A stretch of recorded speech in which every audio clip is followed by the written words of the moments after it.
Right now, the world's biggest tech companies are spending roughly the equivalent of the entire gross domestic product of Finland every single year just on computer chips. It is frankly Oh, staggering. it really is. I mean, the sheer velocity of capital being deployed into AI infrastructure right now Mm. is something we've rarely seen in economic history. Yeah, and they're doing this based on a massive foundational promise, right? The idea that artificial intelligence will generate trillions of dollars in new wealth and completely restructure the global economy. Exactly. Hmm. But what if they are essentially building $1 million toll booth for a highway that everyone else is about to use for absolutely free? Which completely breaks the map. It shatters it. And Yeah. it breaks it in a way that ripples through everything, from your local utility bill to national retirement funds. So that is exactly what we are pulling apart today. We're working from some fascinating source material today, excerpts from a deeply analytical piece titled The Game of AI, A View from the East Part 2. It's a great piece. It really gets under the hood of the financial plumbing. It does, and I want to set the tone for you, the listener, right up front. Today is a completely open exploration. Right. No crystal balls today. Exactly.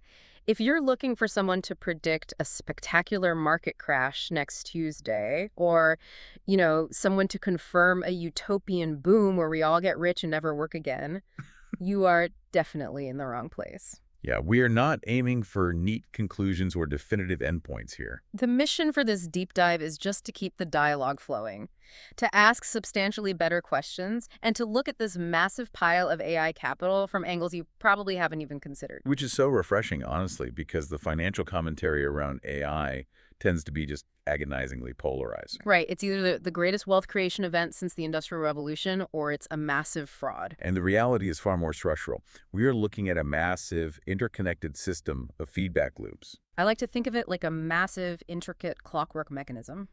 Every single gear relies on the gear next to it. And if you want to understand how a complex system might change or how it might fail, you have to completely dismantle it and watch how those gears spin. I love that analogy. You have to open the hood. So tell me how the main gear turns, because before we get into the exotic financial instruments or the hidden traps, I really want to understand the main spring driving this whole thing. Right, the engine of it all. The source material calls it the basic loop. So walk me through the actual flow of money here. Where does it start? Well, the basic loop is really the foundation of the entire Western AI capital structure. And, stated plainly, it starts with hardware.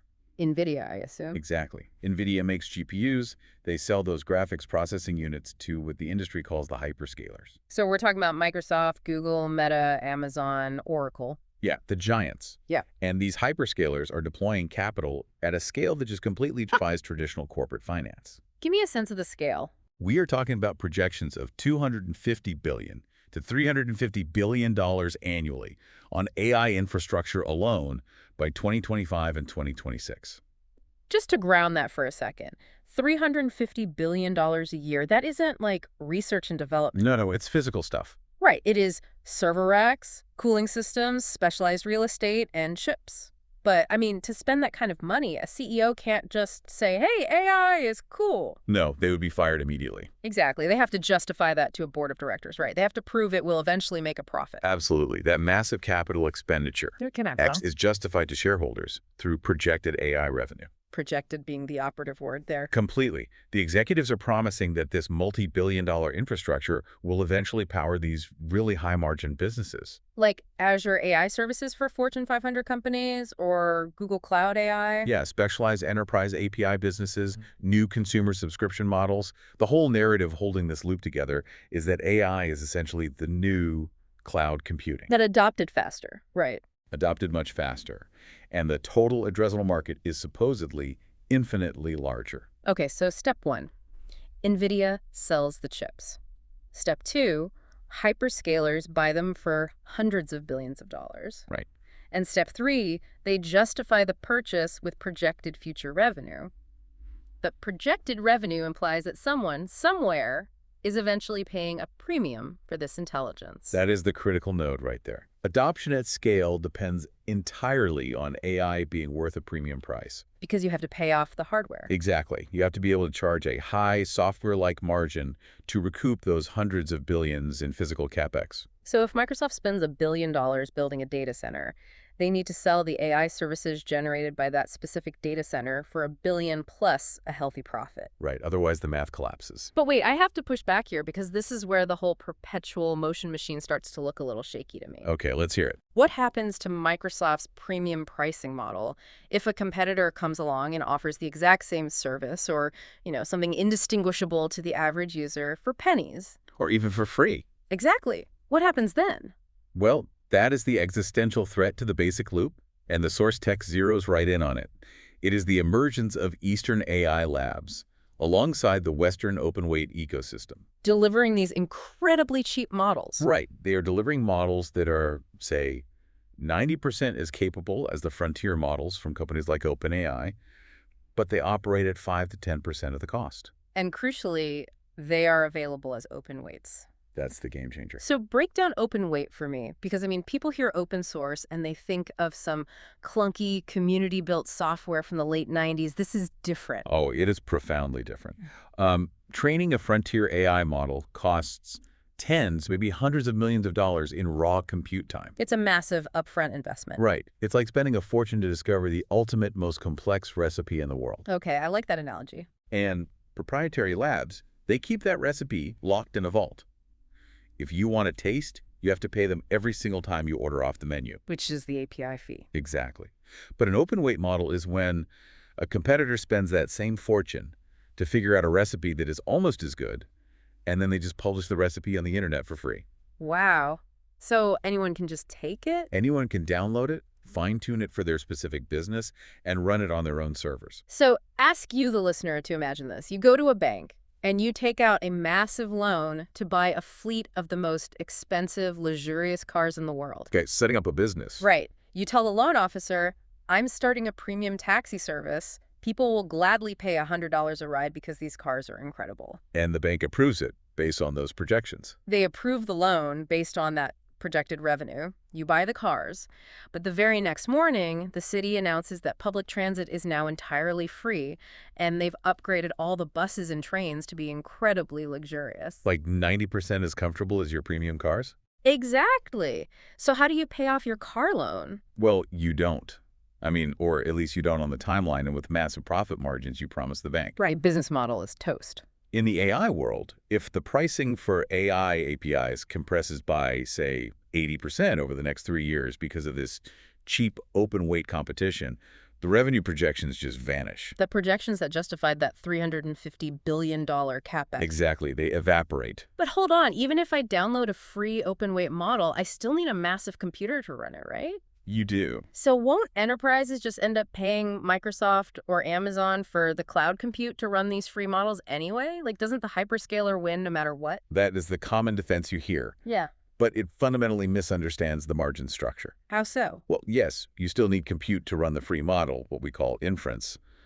But the profit margin on selling raw, commoditized compute is vastly lower than the profit margin on selling a proprietary magical AI service. Ah, okay, so it's a volume versus margin game. Right. If Microsoft is reduced to just being a dumb pipe, a landlord renting out server space for people to run free models, their margins compress dramatically. And if margins compress, they cannot sustain the capex they projected. Exactly. And if the revenue doesn't materialize, the machine starts spinning backward. Walk me through that reverse spin. It cascades. So if the premium revenue doesn't materialize, the hyperscaler CFO looks at the balance sheet and says, uh-oh, we have to drop our capex guidance for next year. We can't afford all these chips. Right. We can't buy 100,000 GPUs. We can only buy 40,000. So they stop buying as many chips. And that hits Nvidia instantly. The moment the capex guidance drops, Mm-hmm. Nvidia's forward revenue projections drop. And when Nvidia's projections drop, their stock price plummets. Which pulls the whole market down. Yes, it drags the entire S&P 500 with it. We'll definitely get into that systemic risk later because that affects everyone.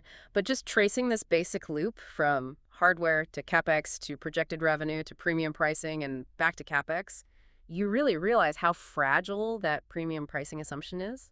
It is incredibly fragile. It assumes the cost of intelligence will stay high, when historically, the cost of compute always goes to zero. Always.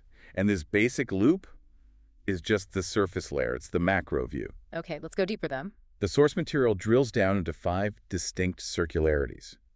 These are essentially subloops, the hidden financial plumbing, where the actual mechanics of a potential unwinding would take place. I want to pry the back panel off and look at those subloops. So let's look at Circularity 1, which the source frames around the concentration of power. This is a huge one. Because when you say Nvidia is making hundreds of billions of dollars, it's really easy to picture millions of tech companies around the world all buying a few chips. Like a normal diversified market. Right, but that is not what's happening, is it? Not at all. And this is the Nvidia concentration problem. Yeah. What's staggering here is the sheer scale of the revenue growth paired with just the narrowness of the customer base. Give me the numbers. Well, Nvidia's data center revenue went from roughly $15 billion in fiscal year 2023 to projected numbers well north of $100 billion by fiscal year 2025. That is an astronomical jump in 2 years. It is. But a massive disproportionate share of that $100 billion comes from just 5 or 6 customers. The hyperscalers again. Microsoft, Google, Meta, Amazon, Oracle. Yeah, and maybe you throw in a sovereign wealth fund or two. So this incredible revenue growth isn't some broad, widely distributed market signal. No, it is a bilateral oligopoly. Okay, unpack that term for us. You have a handful of buyers with practically unlimited budgets and one dominant supplier with a temporary monopoly on the best hardware. Right. And the transactions between them are sustained by what the source brilliantly describes as mutual narrative reinforcement. Mutual narrative reinforcement, meaning they're all essentially keeping each other's story alive in front of Wall Street. Exactly. Nvidia needs the hyperscalers to keep buying by the truckload so their stock stays high. And the hyperscalers need Nvidia to keep supplying them so they can claim to investors that they are winning the AI arms race. Both sides are trapped in a dance where nobody can afford to stop the music. They are completely entangled. And the risk outlined here isn't that Nvidia makes a bad chip or that they suddenly go bankrupt. What's the risk then? The risk is simply that one of those 5 or 6 major customers blinks. Okay, let's play this out. Let's trace the mechanics of that. I want to use Meta as a hypothetical because their position is fascinating. It really is unique. Meta doesn't even have a direct external AI revenue line in the same way Microsoft does with Azure. Right, they aren't selling cloud compute. They justify this massive AI capex through internal ad optimization and user engagement metrics. Basically saying AI makes our algorithm stickier so people look at more ads. Yeah, but those metrics are notoriously hard to isolate. So what happens if Mark Zuckerberg looks at the balance sheet tomorrow and decides the math just doesn't make sense? Would be an earthquake. What if he gets on an earnings call and says, you know what, we've built enough compute capacity for our current demand, so we are cutting our AI capex by 25% for the next 18 months. The immediate fallout would be violent, and it happens in stages. Walk me through the stages. Next minute, what happens? First, a 25% cut from Meta translates to tens of billions of dollars instantly vanishing from Nvidia's expected order book. Right away. Instantly. So Nvidia has to revise their forward guidance down. The moment that hits the wire, algorithmic trading bot process that guidance cut, and Nvidia's stock drops vertically. And remember, we are talking about a company valued in the trillions, so a 10% drop erases hundreds of billions in market cap. Yes, but it doesn't stop with Nvidia. The contagion. The psychological contagion is so much worse. Imagine you are sitting on the board of directors at Google or Microsoft. Okay, I'm at the table. You see Meta, one of your biggest rivals, aggressively pulling back. You immediately call an emergency meeting. You look at your own multi-billion-dollar capex plans and ask, does Zuckerberg know something we don't? Are we vastly overinvested? And suddenly, the narrative of inevitable, endless growth fractures. The spell is broken. Exactly. Wall Street analysts panic. They issue downgrade reports across the entire AI infrastructure stack, from chip manufacturers to server assembly companies. It's exactly like a high-stakes poker table. Everyone has pushed their chips into the middle of the table. Everyone is all in. If the most aggressive bettor suddenly folds his hand and walks away, everyone else at the table starts sweating. They're reevaluating their own cards, wondering if they are the sucker. And that leads directly into Circularity 2, which deals with paper wealth. Specifically, the startup valuation house of cards. Because we've been focusing heavily on the infrastructure layer, the hardware, and the hyperscalers, but we need to look at the application and research layer, too. The proprietary AI labs. Right. Companies like OpenAI, Anthropic, xAI. These companies have raised tens of billions of dollars from venture capital and from the hyperscalers themselves. And they have done so at valuations that assume they will be the most valuable, dominant companies on Earth within a decade. They are priced for absolute perfection. They are priced as if they have already won the future. Completely. They are priced on the assumption of durable premium pricing, which, as we already discussed, is under serious threat from open-weight models. Right, then 90% is good for free models. And they are priced for continuous exponential growth. Let's look at the actual accounting math of how a valuation works in this space, because it's wild. Break it down for me. These private market valuations are heavily based on forward revenue multiples. So if a flagship AI startup is growing its API revenue at 100% year over year, venture capitalists might value it at 50 times its projected forward revenue. 50 times. Because the investors aren't paying for what the company is actually worth today. No, they're paying for the massive growth curve they expect tomorrow. A 50x multiple is astronomical in traditional finance. But I guess it makes sense if you truly believe revenue will double every 12 months. It does. But what happens to that math if the growth curve flattens? What if those free open-weight commodity models start eating into their enterprise market share? Suddenly, the startup's API revenue growth drops from 100% to, say, 35%. Which is still good. They are still growing. They are still making more money than last year, but they are no longer growing exponentially. And the market punishes that. When the market sees 35% growth instead of 100%, they do not give the company a 50x multiple anymore. They reprice the risk. Exactly. They reprice the risk. They give them maybe a 50x multiple. Okay, let's walk through the math of that multiple compression just to see the impact. If you have $1 billion in projected revenue at a 50x multiple, your company is valued at $50 billion. Simple enough. If your growth slows and your multiple compresses to 15x, your company is now valued at $15 billion. That is a 70% drop in the company's valuation. Yes. And here's the crucial point, that 70% collapse happens without the company actually doing anything fundamentally wrong. There's no scandal. No scandal, no product failure, no bankruptcy. The company is still growing. The market simply reprices the assumption of future growth. Okay, a 70% valuation drop for a flagship AI lab is obviously terrible for the founders and the early employees. But why does that matter to the broader economy? Because of who provided that capital in the first place. The hyperscalers. Microsoft, Google, Amazon, they have invested billions into these specific startups. Those investments sit as assets on the hyperscalers' balance sheets. I see where this is going. If a startup's valuation drops by 70% in a new funding round, what the industry calls a down round, the hyperscaler cannot pretend their asset is still worth the peak price. The auditors force them to take what is called an impairment charge. Precisely.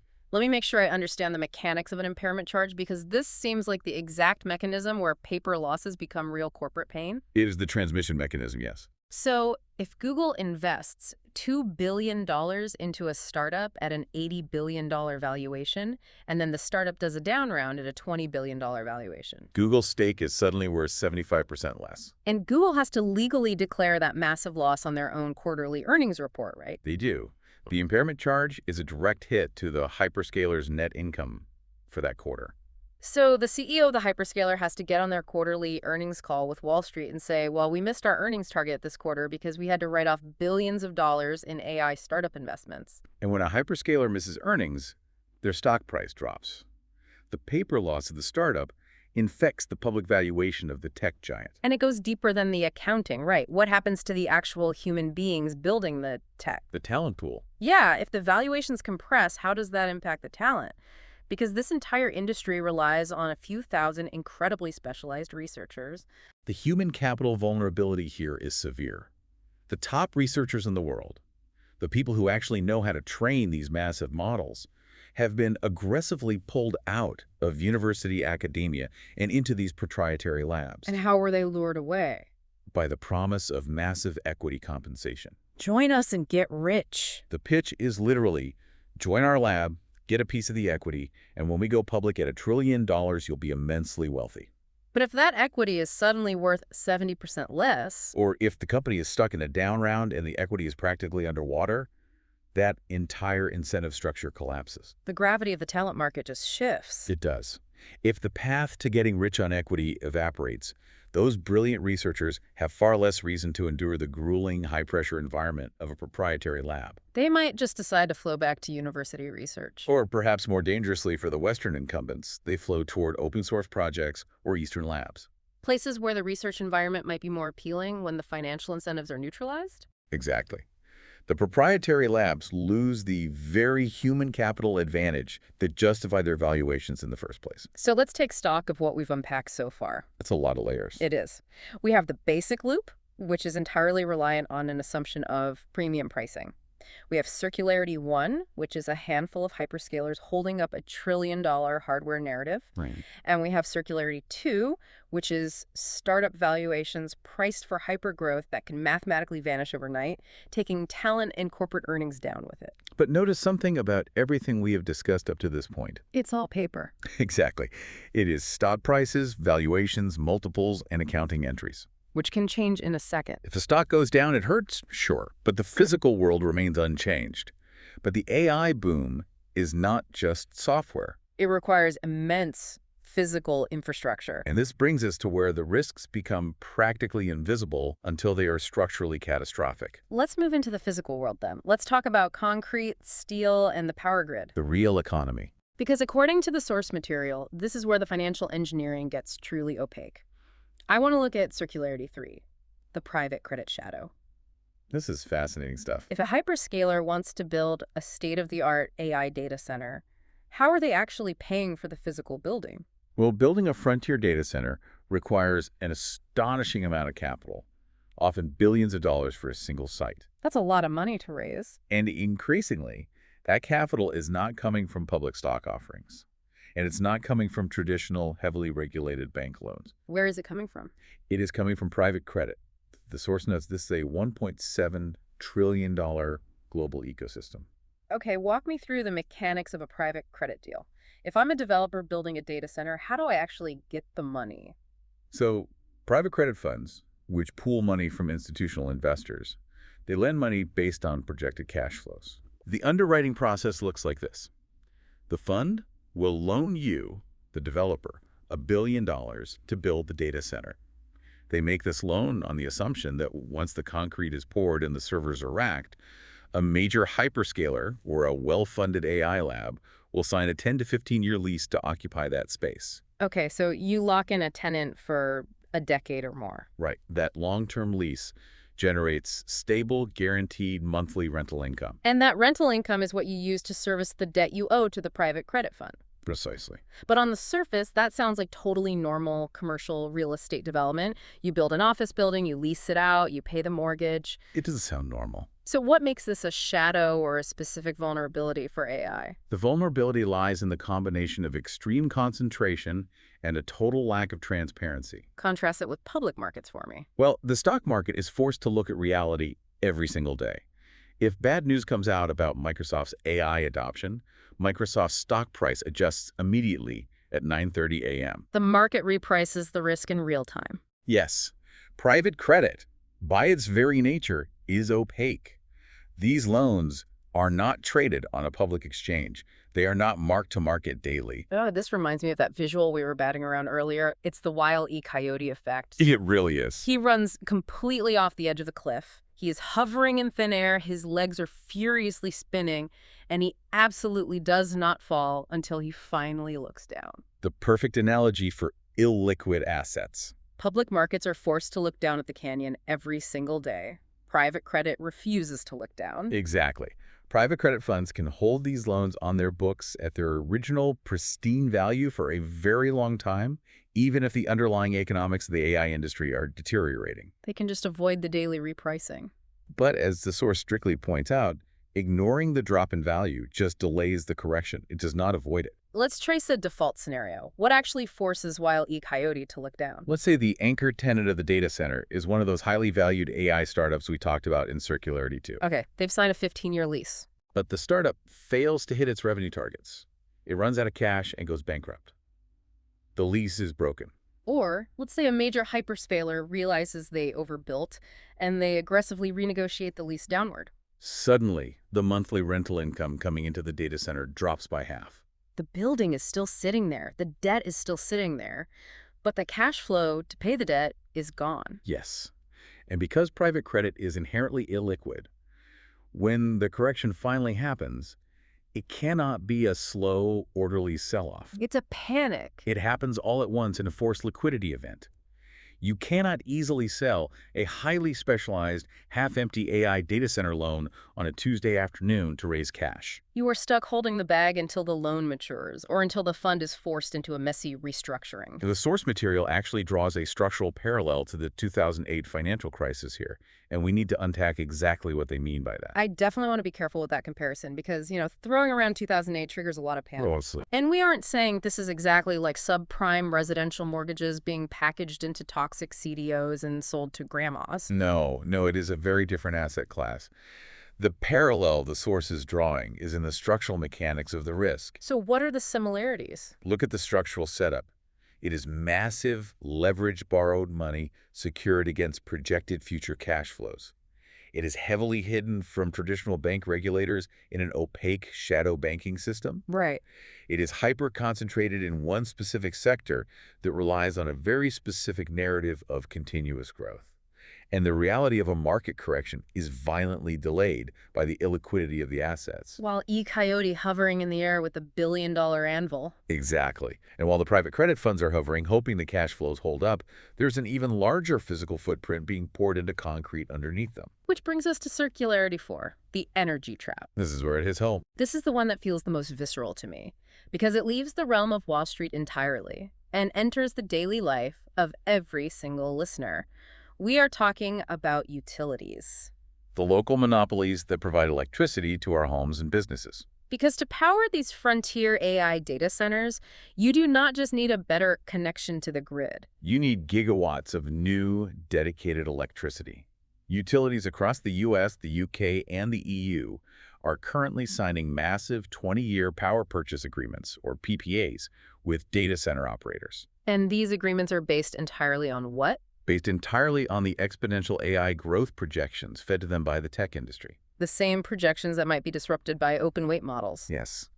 And based on those projections, these utilities are committing to build new natural gas turbines, lay miles of high-voltage transmission lines, and in some cases bring dormant nuclear reactor capacity back online.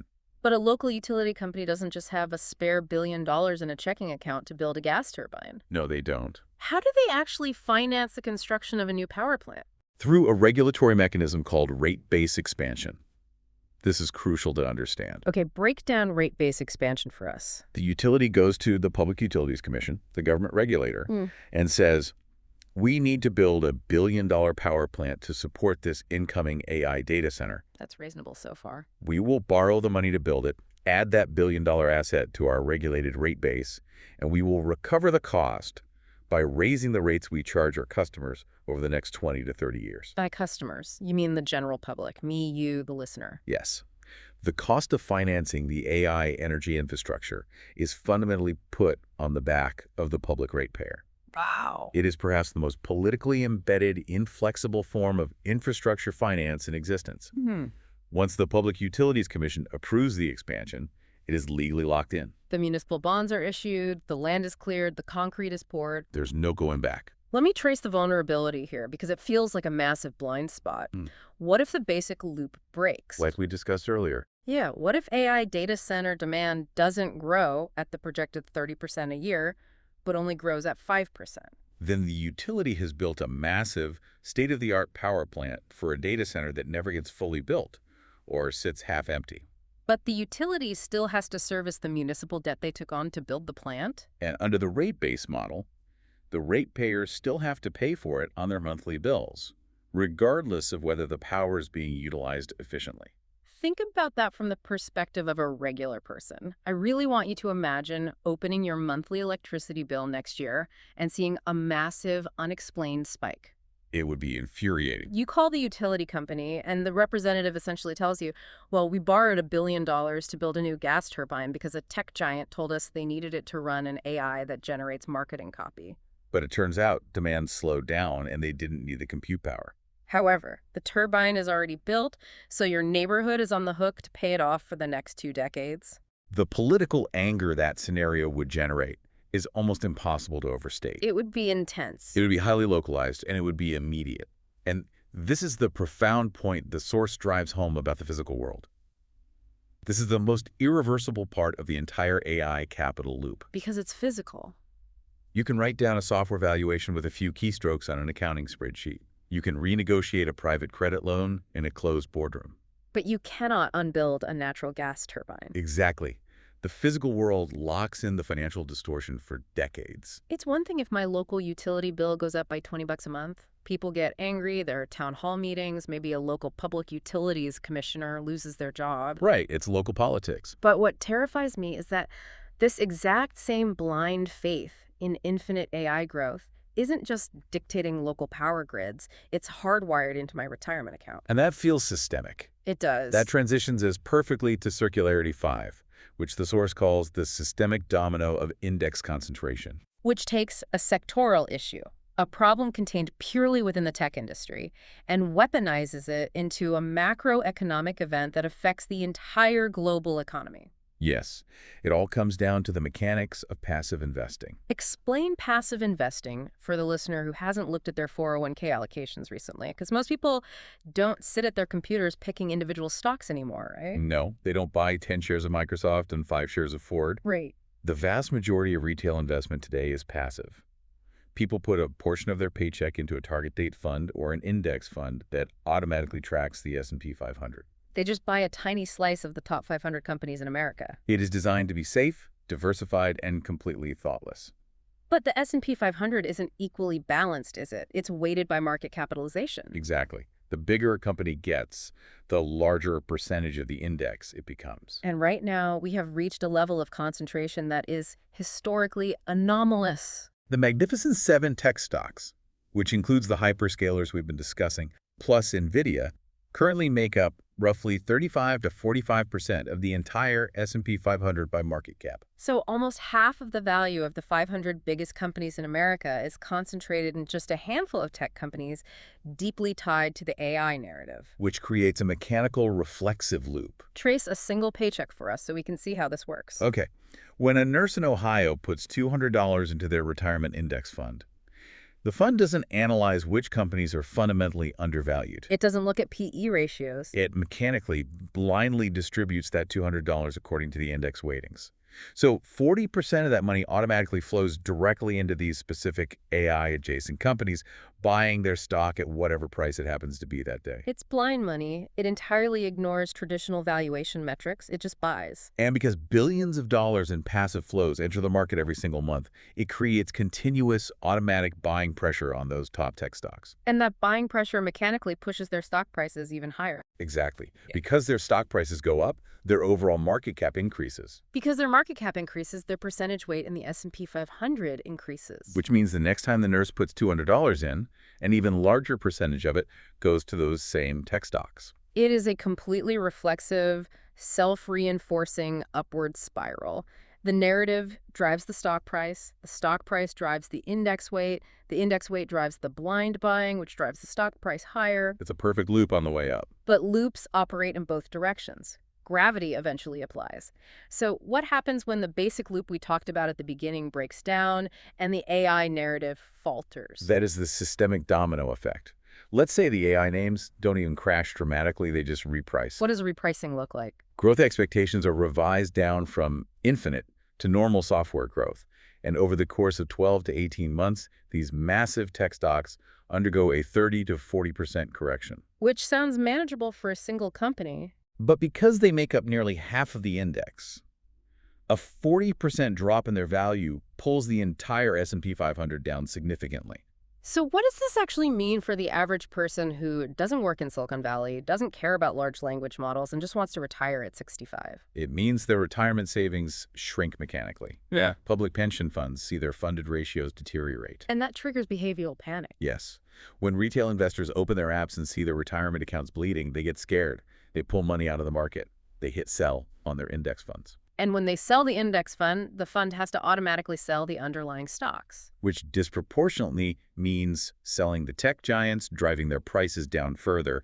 Selling begets more selling. The entire passive investment ecosystem gets dragged down by the repricing of one specific technological narrative. It's a huge vulnerability. And you mentioned earlier the political anger over utility bills. If you combine localized anger over a spiked power bill with national panic over a shrinking 401k, the political pressure becomes boiling hot. Politicians cannot ignore a broad, sustained decline in middle-class retirement accounts. The pressure on Washington and Brussels to do something about big tech would be overwhelming. So what do they do? The source material outlines how this systemic domino leads directly to reactionary regulatory responses. You would see aggressive antitrust actions aimed at breaking up the hyperscalers. Or windfall taxes. You might see windfall taxes imposed on data center operators. You would certainly see stringent, punitive AI-specific regulations designed to rein in the industry. And all of those regulatory actions, antitrust lawsuits, taxes, compliance burdens, do what to the tech companies? They increase their costs, decrease their margins, and further compress their valuations. Running the loop backward even faster. Precisely. The tech giants are not too big to fail in the way that heavily leveraged banks were in 2008. They won't require a government bailout to keep ATMs working. But because of index fund concentration? They're too big to reprice without dragging the broader wealth of the public down with them. When you lay it all out like that, the hundreds of billions in capex, the opaque private credit shadow, the irreversible power plants, the vulnerable retirement funds, it feels incredibly unprecedented. It feels like uncharted territory. The scale of the money, the speed at which the technology is moving, the global stakes, it feels like we are flying completely blind. But we aren't, actually. Right. As we move into the next phase of this exploration, the source material does something really vital. It gives us a roadmap. It argues that while the technology is novel, the financial mechanics of this exact situation are something we have actually lived through before. History doesn't repeat, but it rhymes. And the structural rhymes of technological overcapacity, driven by narrative-fueled capital booms, are remarkably consistent throughout economic history. The source points to two specific historical analogs that we need to examine in detail to understand where AI might be heading. The telecom fiber bubble of the late 1990s and the British railway mania of the 1840s. Let's start with telecom, because that is in recent memory for a lot of people. 1996 to 2002. Set the stage for me. What actually happened? This is the closest, most instructive analog to our current moment. And it is crucial because the underlying technology was not a scam. Sometimes we look back at bubbles and think everyone was just foolish. But the internet really did change everything. Fiber optic cable really is the backbone of the modern global economy. The thesis was correct. But the financial structure built to fund it was a massive delusional bubble. The numbers from that era are wild. Over $750 billion was invested in laying fiber optic infrastructure in the U.S. alone in just a few years. And look at the justification for that spending. It mirrors today's AI capex justification almost perfectly. It really does. The telecom companies WorldCom, Global Crossing Level 3 justified that $750 billion spend by projecting that internet bandwidth demand was growing at 100% or more every single year. And that it would continue to double exponentially forever. That sounds terrifyingly familiar. Yeah. AI compute demand is growing exponentially, so we must spend $300 billion a year on data centers. The exact same logic. Now, here's the tragic irony of the late 90s. Actual internet demand did grow robustly. It wasn't a lie. It grew at a very healthy 30 to 40% a year. Which is fantastic growth for any normal industry. But a 30% growth rate cannot sustain a financial model that is priced and leveraged for a 100% growth rate. Because every telecom CEO believed the 100% narrative, and because Wall Street rewarded them for believing it, every company built massive capacity simultaneously. They laid millions of miles of dark fiber across the ocean floor in undercities. Which leads inevitably to overcapacity. And overcapacity leads to commoditization. By 2001, there was so much fiber in the ground and so many companies desperate to lease it out just to generate cash that the price of bandwidth collapsed. It became incredibly cheap. The pricing power of the telecom giants vanished overnight. Which is exactly the weak link we identified in our AI loop, the threat of open-weight models destroying the premium pricing power of the hyperscalers. So trace the fallout. What happened to the telecom companies when the pricing power collapsed? Total devastation for the builders. WorldCom, which had over $100 billion in assets and was an absolute darling of the stock market, went bankrupt in spectacular fashion. It was a massive scandal. Global Crossing, Level 3, 360 Networks, they all went through agonizing restructurings or bankruptcies. And it wasn't just the network operators. The companies that made the physical picks and shovels were decimated. Right, the hardware guys. Lucent and Nortel collapsed.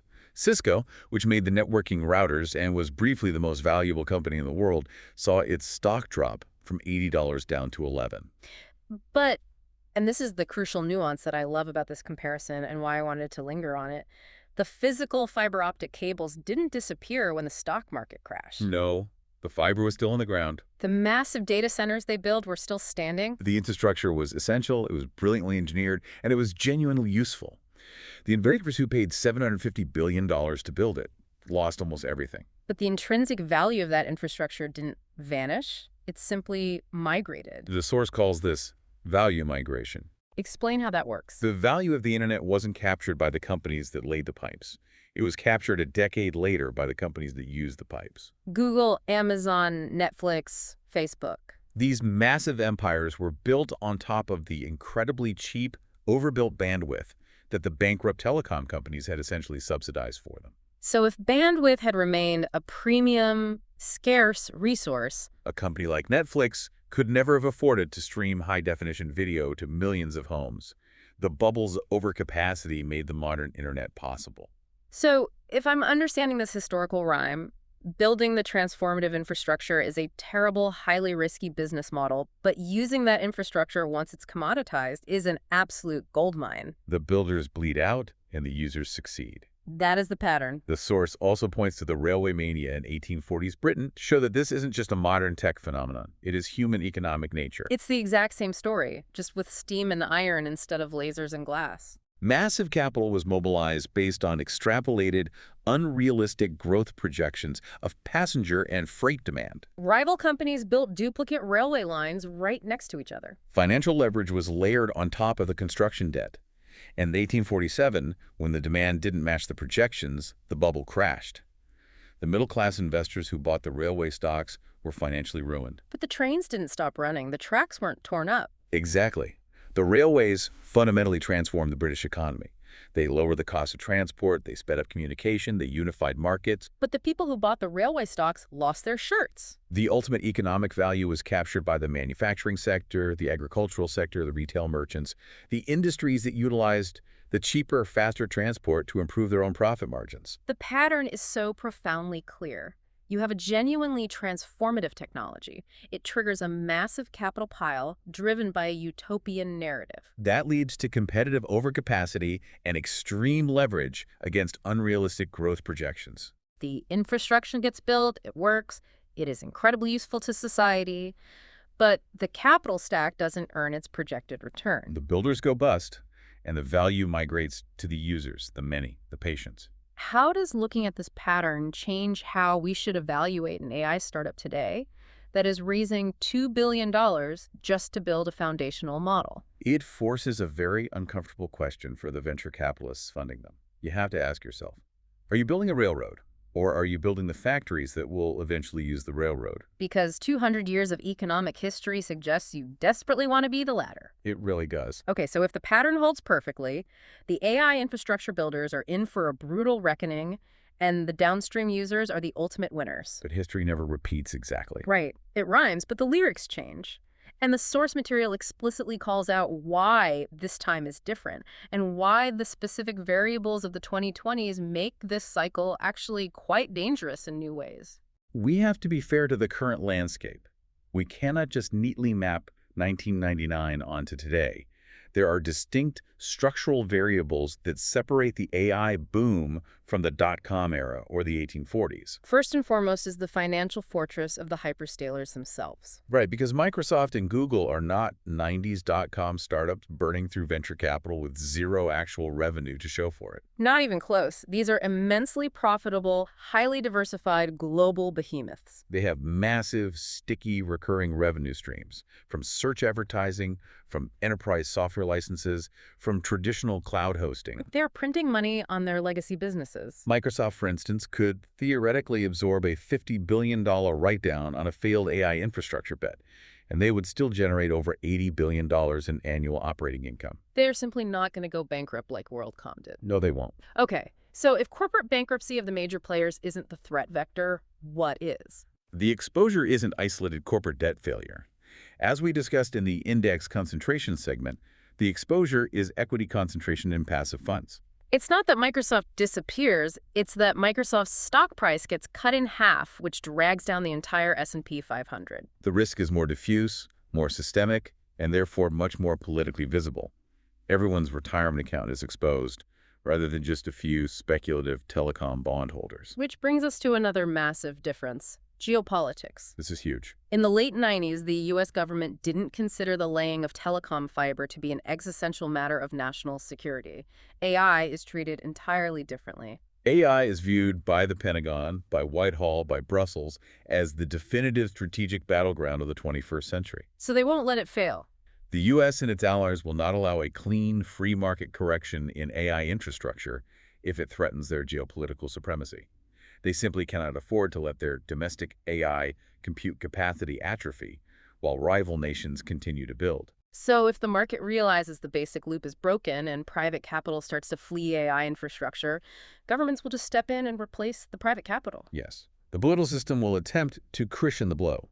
You will see direct subsidies for data center construction, massive, guaranteed defense contracts for AI labs. Or regulatory forbearance, where they suddenly ignore antitrust concerns to keep national champions alive. Exactly. That sounds like a good thing for the tech companies, though. A safety net. It is a safety net that creates a trap. The source material warns that cushioning a necessary market correction doesn't prevent the economic pain. It just distorts the market and prolongs it. The zombie firm scenario. Exactly. The text cites Japan's lost decades in the 1990s and 2000s, when governments prop up failing capital structures and over-leveraged companies to prevent a spectacular crash. They prevent the natural reallocation of resources. Capital gets trapped in inefficient, unprofitable entities. You freeze the economy in amber. Preventing the sharp, painful correction actually prevents the healthy recovery and the value migration that we saw after the telecom bubble. And there's one more massive difference that the source highlights, and it goes all the way back to our luxury taxi analogy at the beginning. The fundamental nature of the competition is novel. In the telecom bubble, the overcapacity was a knife fight among very similar peers. WorldCom was fighting global troughing. They had similar corporate structures, similar cost bases, similar business models. They just engaged in a race-to-the-bottom pricing war. The AI landscape is facing a structurally novel asymmetric threat. Open-weight models, many originating from Eastern labs that simply do not play by the commercial rules of Silicon Valley. You cannot compete on price with a product that is literally free. And you cannot protect your economic moat with aggressive intellectual property lawsuits when the mathematical weights of the competitor's model are sitting openly on platforms like Hugging Face, available for any developer in the world to download in 5 minutes. This is a completely different kind of competitive pressure. The Western corporate incumbents do not have a clean, established strategic response to a competitor whose primary goal isn't to maximize quarterly profit margins, but to structurally commoditize the concept of intelligence itself. So if we look at the whole board, we have a heavily concentrated market, propped up blindly by index funds, relying on a narrative of exponential growth, facing an asymmetric competitor that is giving the core product away for free, and backed by governments that won't let the system fail cleanly. That is a tightly packed powder keg. How does it actually detonate? The source outlines specific trigger conditions, and I want to trace the mechanics of these. These triggers aren't predictions of when a correction happens, but rather a map of the pressure points. Any one of these specific events could cause the basic loop we discussed to instantly run in reverse. Let's trace one all the way down. The first trigger the source lists is the most direct, a capex cut. We touched on this with Meta earlier, but trace the dominoes. If a major hyperscaler, Microsoft, Amazon, Meta, cuts their AI capex guidance by 20% or more and signals this is a structural revision downward, the dominoes fall instantly. Step 1. Step 1. Nvidia's expected order book shrinks. Their stock plummets. Step 2. Step 2. The S&P 500, heavily weighted by Nvidia and the hyperscaler, drops mechanically. Step 3. Step 3. Private credit funds holding the debt for data centers currently under construction panic because the tenant they expected to lease the building is pulling back. They issue margin calls. Step 4. Step 4. To meet the margin call, the developer tries to sell the half-built data center, but there are no buyers because capex is shrinking everywhere. The illiquid asset freezes. The systemic repricing has begun. Another trigger. A flagship AI lab needs a down round. If a darling of the industry, an OpenAI or an Anthropic, fails to hit their internal revenue targets because open-weight models are stealing their enterprise customers, they burn through their cash runway. So they have to go back to the market to raise more money. But investors refuse to give them the 50x multiple. They raise capital at a significantly lower valuation than their last round. The narrative damage of a down round for a flagship lab is incalculable. It instantly punctures the myth of inevitable exponential growth that the entire industry relies on. It proves gravity exists. Trigger 3. The hard data proves that open weight has already won. We've talked about this theoretically, but imagine a scenario where clear, undeniable third-party survey data comes out showing that, say, 60% of all enterprise AI inference workloads globally are now successfully running on free open-weight models locally rather than through hyperscaler APIs. That is the ultimate commoditization signal. It instantly kills the premium pricing assumption that the entire $350 billion capex pile rests upon. Wall Street analysts would downgrade the entire sector the next morning. Trigger 4. A macro shock. An external variable. The AI boom has occurred in a very specific macroeconomic window. What happens if there is a broader recession, a massive spike in global interest rates, or a credit event in a totally different sector, like commercial real estate? AI capex is ultimately discretionary. A CIO can delay building a new internal AI data center for a year if cash is tight. They cannot delay keeping their core email and payroll servers running. If the broader economy tightens, speculative AI spending is the very first line item a corporate board cuts. Trigger 5. Regulatory intervention. Imagine the EU AI Act enforcement becomes genuinely punitive, issuing billion-dollar fines, or the U.S. Department of Justice launches an aggressive antitrust action specifically targeting how hyperscalers bundle their proprietary AI products with their cloud hosting. Anything that artificially increases the legal and compliance cost of running proprietary models just accelerates the market's flight toward the free, decentralized, open-weight alternatives. And the final trigger they list, a high-profile business failure. And to be clear, they do not mean a chatbot hallucinating a weird recipe or a minor technical glitch. They mean a massive, catastrophic commercial failure of a flagship AI use case. A product that was promised to generate billions and fundamentally alter human society, and it just structurally fails to deliver. A multi-billion-dollar autonomous vehicle program that is permanently shuttered because the AI simply cannot handle edge cases. Yeah. A highly touted AI drug discovery platform that spends 5 years and $2 billion and fails to deliver a single viable clinical compound. Something highly visible and undeniably real that punctures the central narrative that AI will seamlessly transform every industry by 2028. Any one of those sparks could set off the reversal. But here is where the source material does something really interesting. It takes a step back from the mechanics of the collapse and asks what I think is the most profound question of this entire deep dive. They call it the deep question. This gets to the philosophical heart of how we evaluate this era of technology. The question is this: is this massive AI capital pile a misallocation of resources, a pure bubble of waste, or is it an overallocation to the right thing? I want to explore that distinction because going back to our telecom bubble analogy, the fiber optic cables in the ground weren't a mistake. Exactly. The internet was real. The fiber was absolutely necessary to build the modern world. It was just too much money spent too quickly, financed by the wrong people, at the wrong price, based on the wrong growth timeline. The capture of the value was misallocated to the builders, not the value itself. So apply that framework to AI today. The core technology is genuinely transformative. The productivity gains we are seeing in everyday applications, in generating code, in analyzing massive data sets, in real-time translation, they are real, measurable, and highly useful. But the financial structure built on top of those useful tools, The trillion-dollar corporate valuations, the shadow private credit ecosystem, the inflexible 20-year energy commitments, the massive index fund concentration, all of that financial architecture is priced for a hockey stick trajectory. it is priced for explosive, uninterrupted, high-margin, monopolistic growth. But what if the global economy doesn't deliver a hockey stick? What if it delivers a gentle slope? Then you arrive at what the source poignantly calls the slow autumn. The tracks still get laid. The data centers hum along, processing exabytes of data. The open-weight models continue to iteratively improve. But the financial returns don't match the utopian expectations. The hyperscalers and the private credit investors who bought at the absolute peak of the hype don't get their promised 25% annualized returns. They get 4%. Which, to a Wall Street hedge fund manager, feels like a catastrophic failure. But for the rest of the world, for the actual people using the tools, For the rest of the world, the slow autumn is a triumph. the real economic value of AI is captured broadly and distributed widely, rather than narrowly concentrated in 5 tech companies.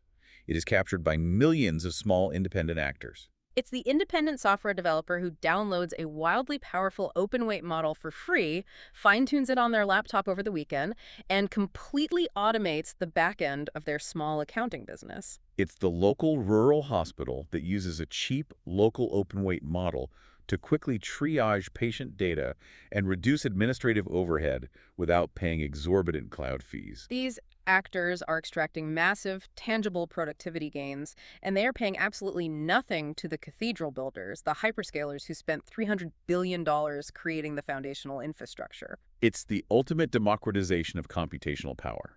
In the slow autumn scenario, the AI capital pile isn't a bubble of malicious fraud.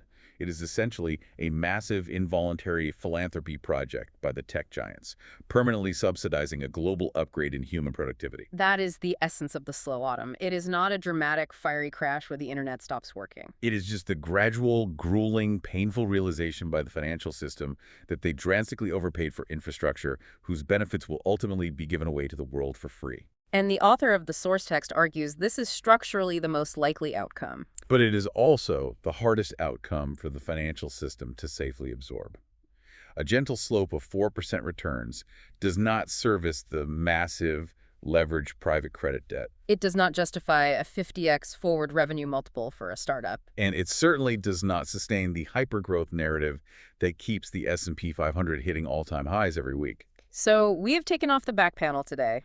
We've spent this time watching the gears turn.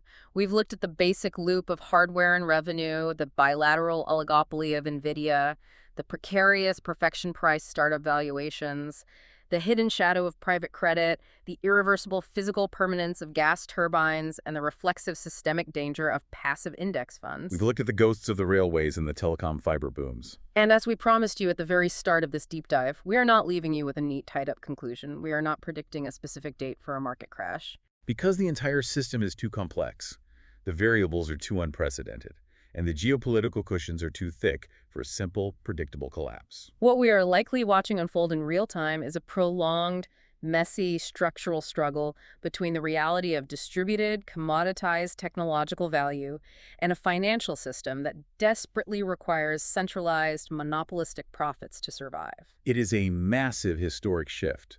We are watching the potential democratization of immense technological power, moving aggressively out of the hands of a few tech giants and into the hands of everyday users, independent developers, and small businesses around the world. And that transition, while brilliant for society, is going to be incredibly messy for the people who hold the get. It's a bumpy road ahead. I want to leave you, the listener, with one final thought to mull over on your own as you digest all of this. If the history of the 1840s railways and the 1990s telecom bubbles tells us one consistent truth, that the ultimate economic winners are the users of the new infrastructure, and not the builders who went bankrupt laying the tracks. What is the Netflix or the Amazon of this current AI boom? What is that massive world-changing company that hasn't even been invented yet, simply waiting in the wings for the cost of intelligence to drop to zero?